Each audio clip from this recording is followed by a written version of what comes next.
भैया सही है गलत? थोड़ा थोड़ा बैठी जाओ यार, थोड़ा थोड़ा बैठी जाओ। तिलक वाला भैया बैठी जाओ यार, बैठो थोड़ा बैठियो, तुम भी बैठियो। सेवा दल वाला भैया बैठी जाओ।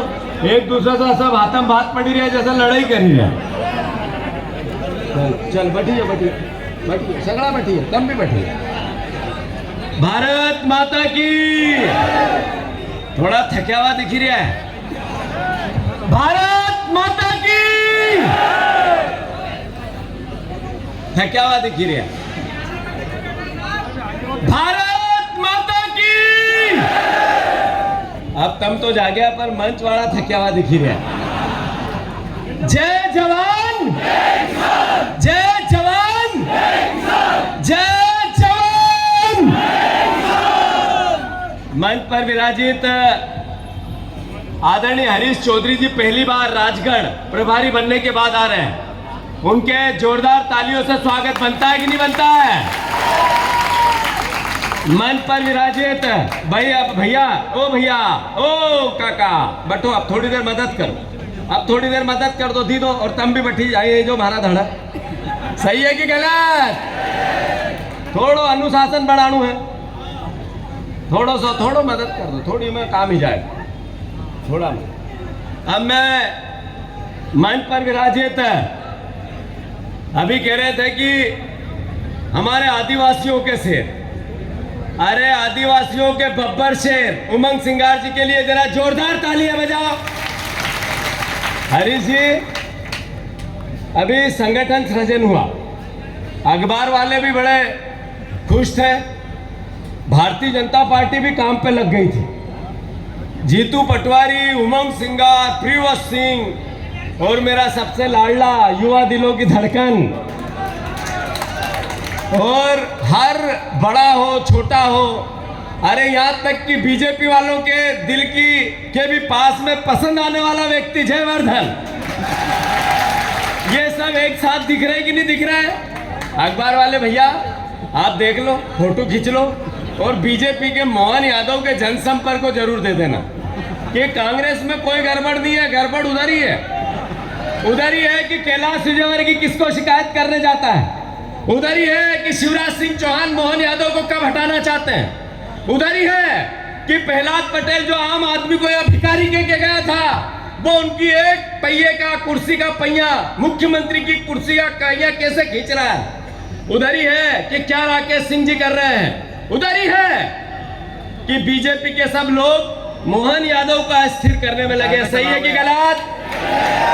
अभी उमंग ने कहा कि टेटवाल जी 100 लाख 1 लाख अरब करोड़ रुपया, ऐसे ही बोला था क्या? मोहन यादव भी उससे कम नहीं है, मोहन यादव जी भी कम नहीं है।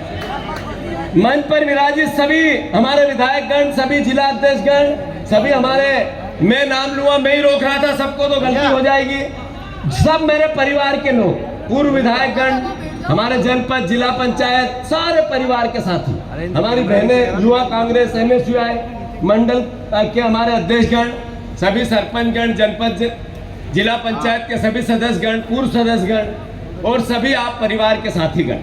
ये धरती है दिग्विजय सिंह जी, जिन्होंने पूरी जिंदगी 50 साल आप लोगों की सेवा की है। आप लोगों की सेवा की है। जब दिग्विजय सिंह जी मुख्यमंत्री थे तब भी की है, जब वो प्रदेश कांग्रेस कमेटी के अध्यक्ष थे तब भी की है, जब वो कृषि मंत्री थे तब भी की है, वो विपक्ष में है तब भी की है। एक मुख्यमंत्री जितनी सेवा नहीं कर सकता अपने क्षेत्र की, किसी का इलाज कराना, किसी का एडमिशन कराना, किसी के लिए किसी प्रकार की आर्थिक सहायता करना, हर वर्ग के, यहाँ तक कांग्रेस की नहीं बीजेपी के लोग भी जाते हैं, उनकी भी सेवा करना। सही है कि गलत? जोर से बताओ, सही है कि गलत? ये वो धरती है, ये वो धरती है राजगढ़ की। आदरणीय प्रियवत जी, आप जिले के अध्यक्ष हो, पर जिले के अध्यक्ष की और प्रदेश के अध्यक्ष की एक जैसी ताकत है। याद रखो, आप हम अलग नहीं है, एक साथ है, सगे भाई है। जयवर्धन जी, जीतू पटवारी, प्रियवत जी, उमंग सिंगार सगे भाई हैं। लक्ष्य एक है। लक्ष्य क्या है? 2027 जिसमें कार्यकर्ताओं की सरकार बनानी है, जनपद की सरकार बनानी है, जिले की सरकार बनानी है, पंचायत कांग्रेस कमेटी बनानी है, हमें नगर पालिका नगर पंचायत बनानी है। इसके लिए तैयार हो कि नहीं? हाथ ऊंचे करो। 2028 जिसमें हमें कांग्रेस का हाथ का पंजा विधानसभा में लहराए, उसकी तैयारी करनी है। तैयार हो कि नहीं? हाथ ऊंचा करो। 2029 राहुल गांधी जी को प्रधानमंत्री बनाना है। कौन कौन बनाना चाहते हैं? हाथ ऊंचा करो। सही 60 हाथ ऊंचा करो। राहुल गांधी को कौन कौन प्रधानमंत्री बनाना चाहते हैं? हाथ ऊंचा करो। पत्रकार बंधुओं देख लो, समय बदल रहा है। जो मोदी जी का तिलिस्म था टूटता जा रहा है। राहुल गांधी जी इस देश के मर्म की बात करते हैं। राहुल गांधी जी आम आदमी के वोट के अधिकार की बात करते हैं। राहुल गांधी जी हमारे परिवार के, रघु भैया, राहुल गांधी जी हमारे परिवार के एक एक आदमी के हक और अधिकार की बात करते हैं। नरेंद्र मोदी जी भारतीय जनता पार्टी, नरेंद्र मोदी जी भारतीय जनता पार्टी, भैया मेरा निवेदन है सबसे, मेरा निवेदन है सबसे, Bharatiya Janata party, Narendra Modi, RSS, BJP की आईटी सेल, मीडिया को भी उनने साथ ले लिया और कहा राहुल गांधी जी में इतना सामर्थ्य नहीं है कि वो देश के प्रधानमंत्री बन पाए। उनकी कैसी कैसी मजाक करी, उनके लिए कैसे कैसे मीम कसे, कैसी कैसी उनकी उल्टी सीधी सोशल मीडिया पे बातें लाए और कहा राहुल गांधी में इतनी समझ नहीं है कि देश चला सके। पर जब कोविड आया तो राहुल गांधी जी ने कहा कि कोविड आ रहा है, एयरपोर्ट रोको, हमारे लाखों लोग मर जाएंगे। मोदी जी ने ताली बजवाई, थाली बजवाई, याद है आप लोगों को? अरे याद है या नहीं है? राहुल गांधी जी सही थे कि मोदी? बोल के बताओ, राहुल जी सही थे या मोदी? दूसरा, राहुल गांधी जी ने कहा नोटबंदी मत करो पत्रकार बंधु, तो उनकी मजाक उड़ाई। वो लाइन में लगे विरोध के लिए तो अपनी मां को लगाया लाइन में। देश को कहा कि मेरे पास 60-50 दिन दे दो देशवासियों, अगर मेरी नियत में कोई खोट हो, जिस चौराहे पर लाओगे खड़ा हो जाऊंगा, सजा दे देना। तब राहुल जी सही थे कि मोदी? जोर से बताओ कौन सही था? फिर आया, फिर उन्होंने कहा कि देश में 3 काले कानून, राहुल गांधी ने कहा, मोदी जी ने कहा देश की कृषि की उन्नति के लिए काले कानून लेके आया हूं। कृषि कानून पूरे देश में 3 महीने तक, 4 महीने तक, 5 महीने तक किसान वो बॉर्डर पे बैठे रहे, राहुल गांधी विरोध करते रहे, मोदी देश को समझाते रहे। अंत में राहुल गांधी सही थे या मोदी? राहुल गांधी। फिर अभी आया जीएसटी 4 तरह की, राहुल गांधी जी की मजाक उड़ाई।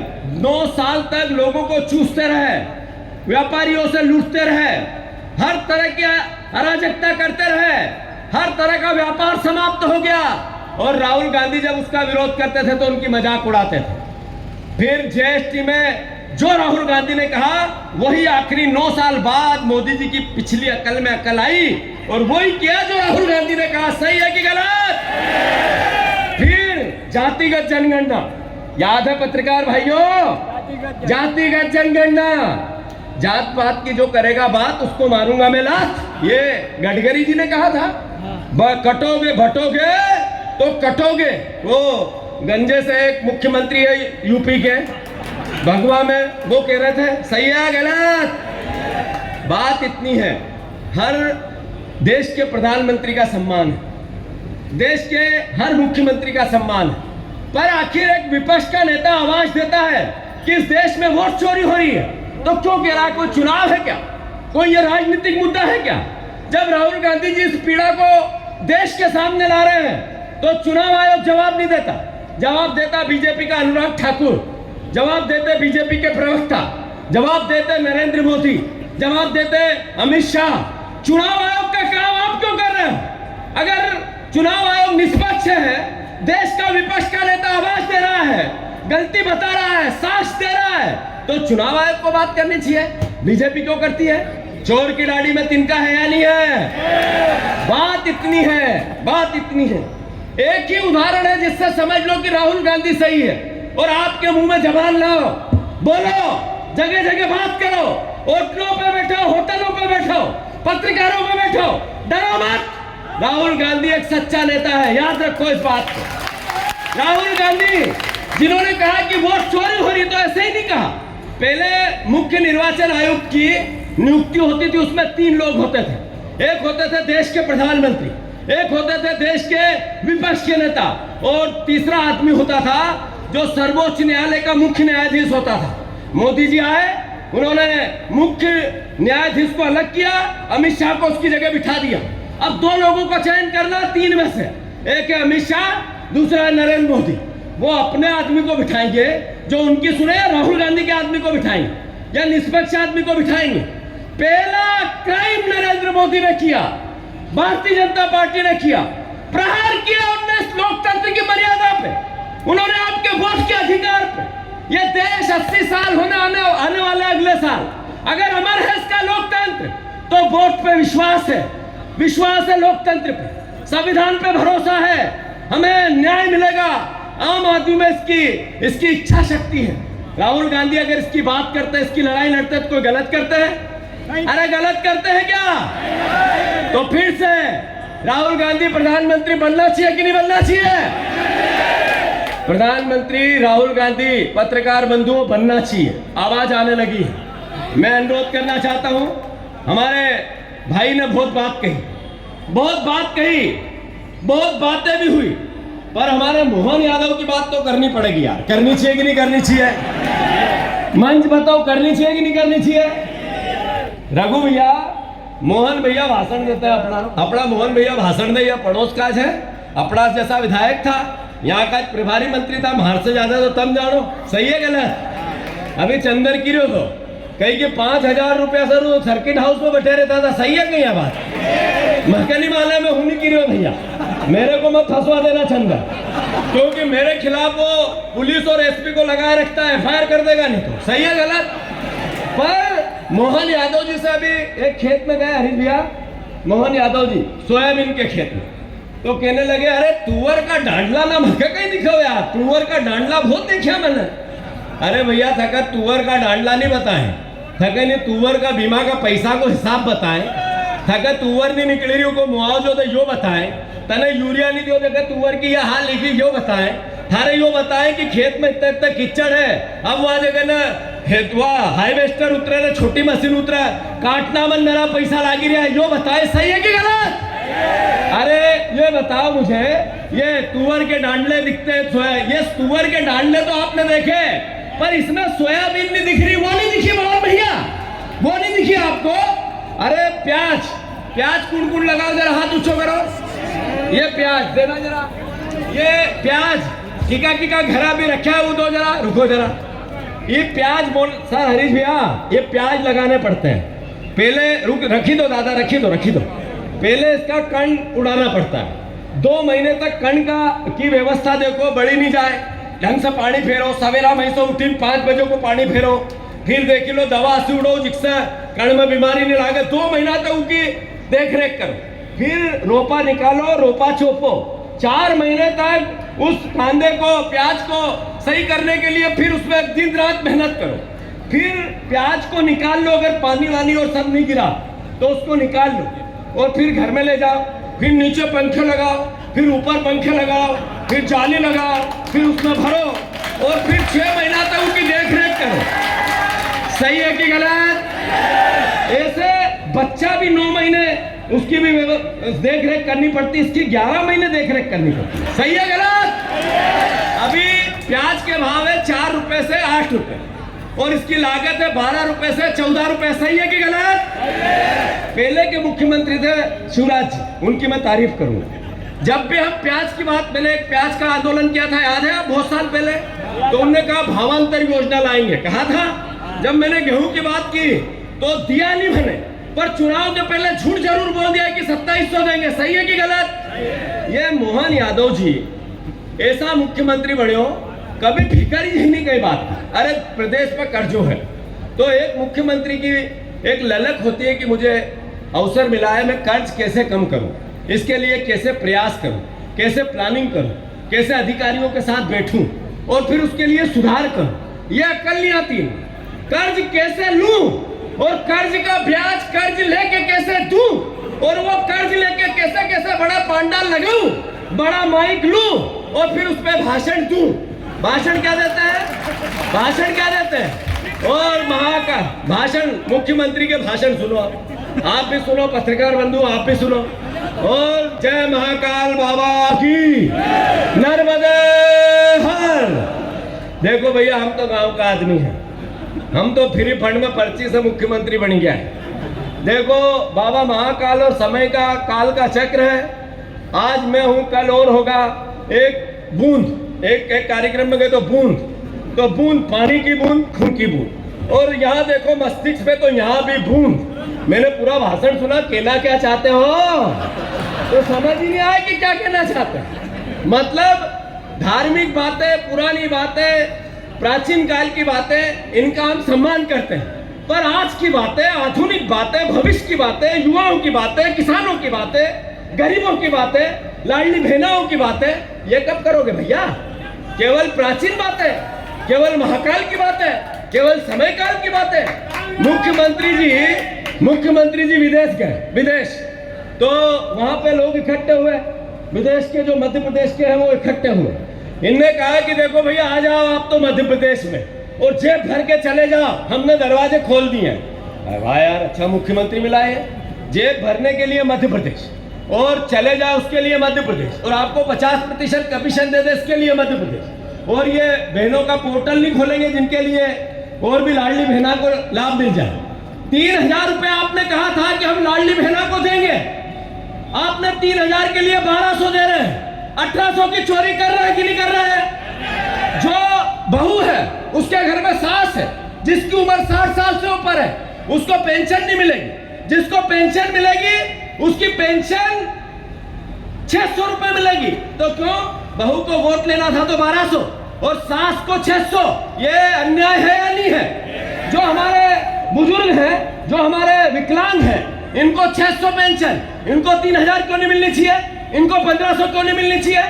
मैं मोहन यादव जी आपसे कहना चाहता हूं, ओबीसी का आरक्षण हुआ, ओबीसी का, उमंग सिंगार जी, मैं, अरुण यादव जी, हमारे कमलेश्वर पटेल जी, हमारे अशोक सिंह जी, हमें सर्वदलीय एक मीटिंग की कि ओबीसी के आरक्षण पे बात करनी है। हम सब गए, मोहन यादव जी बैठे, पहले सबसे नमस्कार की, आओ भगत भी अच्छी की, काफी वाफी मिला, नाश्ता भी दिया।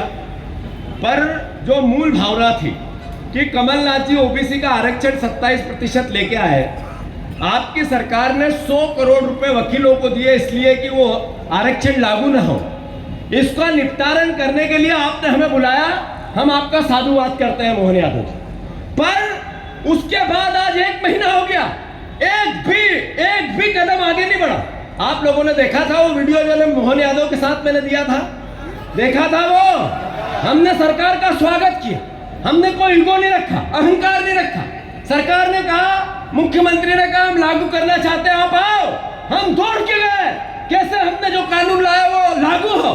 पर मुख्यमंत्री ने लागू करने के लिए पहल नहीं की, सिर्फ गुमराह किए, वकीलों ने आपत्ति ली।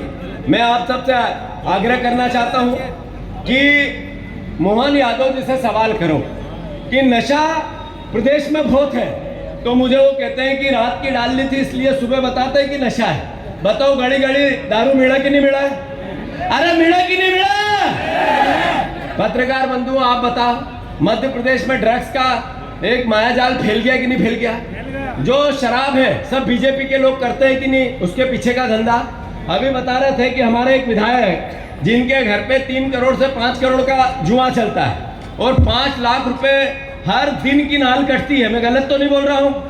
अरे जोर से बताओ, गलत तो नहीं बोल रहा हूं? जो एक मंत्री है टेटवाल जी, एक मंत्री यही राजगढ़ के, दूसरा क्या नाम है उनका, नारायण सिंह जी। अरे ये बताओ, एक पूर्व मुख्यमंत्री है राजा दिग्विजय सिंह, वो कुछ नहीं है, किसी पद पे नहीं है, राज्यसभा के सांसद है अभी, पर उनका व्यक्तित्व राजगढ़ के विकास और उसकी सेवा में कभी कमी करता है क्या? इन दोनों मंत्रियों ने क्या दिया राजगढ़ को? क्या मिला राजगढ़? क्या मिला किसानों को या क्या गरीबों को मिला? आज तक इसकी कोई भावना नहीं है। मैं अंत में अनुरोध करना चाहता हूं प्रेस मीडिया के साथियों से, मैं इसलिए आपको बार बार कहता हूं कि सेना में जब एक सैनिक जाता है, शहादत देता है, देश के लिए अपने प्राण न्यौछावर करता है, तनख्वाह ज़्यादा नहीं होती है, तनख्वाह तो इतनी नौकरी और कहीं भी कर सकता है, पर देश सेवा का जज्बा होता है, इसलिए उस सैनिक का सम्मान होता है। हम सब दलगत राजनीति से, जाति से, पाति से ऊपर उठकर एक सैनिक को सबसे ऊपर रखते हैं। ऐसे ही पत्रकार, जर्नलिस्ट, उसका भी स्थान। जो पत्रकार है वो कहीं और नौकरी कर लेगा, कहीं व्यापार धंधा कर लेगा, कहीं छोटी मोटी काम धंधा डाल लेगा, कहीं खेती कर लेगा, सब छोड़कर वो जर्नलिज्म में आता है। इसलिए कि मैं सच्ची और अच्छी बातें करूंगा, मैं देश की इस माध्यम से सेवा करूंगा, और 100% जर्नलिस्ट सेवा करना भी चाहते हैं, मैं उनका सम्मान करता हूं। पर नरेंद्र मोदी ने कैसी व्यवस्था बना दी, जो मीडिया हाउस है, उस मीडिया हाउस का जो अर्थ है, जो उसका आवक जावक है, 90% सरकार पे डिपेंडेंसी हो गई। अगर सरकार चाहेगी तो विज्ञापन देगी, उससे उस मीडिया संस्थान का कामकाज चलेगा, उसके पत्रकारों की तनख्वाह जाएगी। अगर सरकार ने वो पैसा रोक लिया, विज्ञापन रोक लिए, तो वो संस्थान डैमेज हो जाएगा, कोलैप्स हो जाएगा। इससे क्या हुआ? इससे ये हुआ कि मीडिया को अब सरकार की बात करनी पड़ती है। आखिर ये देश के लिए चौथा स्तंभ, जिसकी निष्पक्षता थी कि जीतू पटवारी कुछ कहे तो उसको डंड लगाए, फटकार लगाए, रोक लगाए, उसको क्रिटिसिज्म करे, कोई नेता गलत बात करे तो उसको लिखकर साहित्यिक तरीके से उसको सूद सावल में लेके आए। उस मीडिया को नरेंद्र मोदी ने कब्जे में ले लिया। क्यों? क्योंकि आर्थिक मॉडल ऐसा बना दिया, व्यापार व्यवसाय चौपट। व्यापार व्यवसाय से जो विज्ञापन मिलते थे प्राइवेट सेक्टर में, वो 10% बच गए। काम धंधा है नहीं लोगों के पास, इसलिए उसका असर मीडिया पे आ रहा है। अरे राहुल गांधी जी जब वोट की चोरी की बात करते हैं तो मीडिया का, पत्रकार का, सब साथियों का उनके साथ आवाज है कि नहीं है भाइयों? आपकी आवाज सही बताओ, है या नहीं है? मुंह से बता दो, बोलो मत, है या नहीं है? सब मुंह हिला रहे हैं कि बिल्कुल राहुल गांधी सही कह रहे हैं। तो पत्रकारों का सम्मान करो। ये नरेंद्र मोदी के चुंगल से छूटने वाले हैं, ये अपने विपक्ष के और देश के साथ आने वाले हैं। मीडिया हाउसों के खिलाफ देश की जनता का जनमानस बनने वाला है। आप हमारे पत्रकार भाई हो, यहाँ का अपना राजगढ़ का, हमारा राजगढ़ को एक कृष्णपाल है, वो नहीं दिखी रहा आज, कई नाम है कृष्णपाल, कहाँ है वो बहुत भयंकर सवाल करता है। वो उसके सवाल ऐसे होते हैं, सही है गलत? अच्छा है भैया, मारो भी इंटरव्यू ले ले एक आध बार यार। पर बात इतनी है कि पत्रकारों का सम्मान करो, इनकी इज्जत करो, इनका साथ दो। ये नरेंद्र मोदी के और मोहन यादव के कारनामे बताना चाहते हैं। मैं फिर से भारत माता की, आदरणीय हरीश चौधरी जी, आदरणीय हरीश चौधरी जी हमारे बीच में हमारे नेता हैं।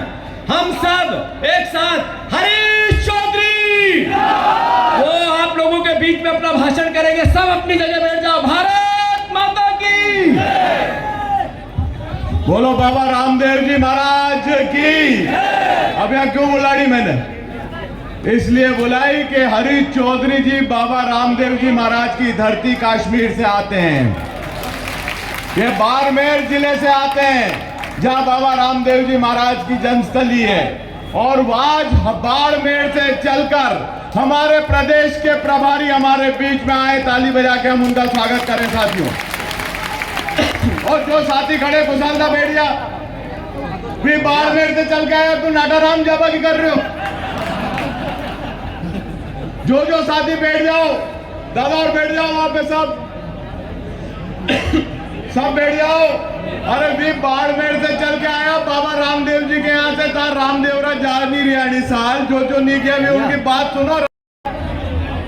बोलो Congress party, Congress party, Rahul Gandhi, Rahul Gandhi, vote चोर, वोट चोर। किसान न्याय यात्रा और वोट चोर गद्दी छोड़ प्रोग्राम में पधारे मेरे जिले के और पूरे कांग्रेस के परिवार, किसान भाइयों, बहनों, माताओं, मेरा निवेदन है, आप सब लोगों ने पूरी ताकत के साथ कांग्रेस पार्टी को मजबूत बनाने के लिए यह सभा आयोजित की है। हम ऐसा कार्यक्रम राजगढ़ में बहुत दिनों बाद हो रहा है। जहां हम हक की लड़ाई के लिए, आम आदमी की हक की लड़ाई के लिए, जन समस्या के लिए लड़ाई लड़ रहे हैं। मेरे कुछ भाई पीछे खड़े हुए हैं, मेरा निवेदन है आपके पीछे और लोग भी खड़े हैं, अगर थोड़ी जगह मिल जाए तो थोड़ा बैठने का प्रयास करें, थोड़ा बैठने का प्रयास करें। हमारी सभा का डेकोरम बना रहे, हम अनुशासन में रहे, तभी हम ये जंग 2028 की, 29 की और 27 की जीत पाएंगे साथी। बैठ जाओ भाई, जो सच्चा कांग्रेसी है वो बैठेगा, जो सच्चा कांग्रेसी है वो बैठेगा, लड़ाई लड़ेगा, पसीना बहाएगा, खून बहाएगा। अब मैं निवेदन करता हूं स्वागत के लिए आदरणीय सोमतेज जी और राशिद भाई आगे गतिविधि तेजी से शुरू करें।